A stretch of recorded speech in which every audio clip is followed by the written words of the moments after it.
ମୁଁ ଏଇଠି ହେଇଟା କୁନୁ କୁନୁ। ଆରେ ପିଇସା ଆପଣ ନା ଆପଣଙ୍କ କଥା ହିଁ ପଡିଥିଲା। ମୋ କଥା ତ ଯୋଉଠି ମୁଁ ତ ସେଇଠି ଆଉ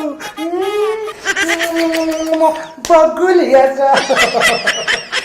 ମୁଁ କଣ କହୁଥିଲି କି ସୁରାଟରୁ କିଛି ପରିଶ୍ରମ କରି କିଛି ପଇସା ଅଛି ରଖିଥା। ଲକଡାଉନ ଆଗକୁ ଏଇଭଳିଆ ଯୋଉ ସିଚୁଏସନ ହେଲାଣି ଖାଇବାକୁ ମିଳିବ ନ ମିଳିବ କିଛିଟା ପଇସା। ନାଇଁ ପିଇସା ପଇସା କଣ ହବ କିଛି ମୁଁ ଶୁଣିବିନି। ରଖିଥା କିଛି ପଇସା, ଗୋଟେ ବଡ ସାନରେ କଥା ମାନନ୍ତି। ପଇସା ରଖିଥା। କିଛି ଆବଶ୍ୟକ ନାହିଁ ପଇସା ଆମ ରଖିଥା, କଣ କାମରେ ଆସିବ। ରଖିଥା କିଛିଟା ପଇସା ରଖିଥା।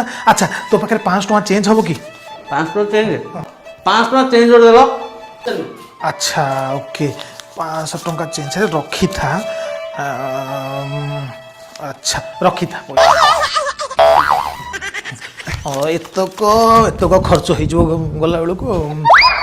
ଆଚ୍ଛା ମୁଁ କଣ କହୁଥିଲି କି ସେତକ ରଖିଥା, କଣ ଦରକାର ହେଲେ ଖର୍ଚ୍ଚ ବାର୍ଚ୍ଚ କରିବୁ, ଯାହା ବଳିବ ପରେ ମତେ ଫେରେଇ ଦେବୁ। ତୋ ପାଖରେ ତ ଥବ ଆଉ।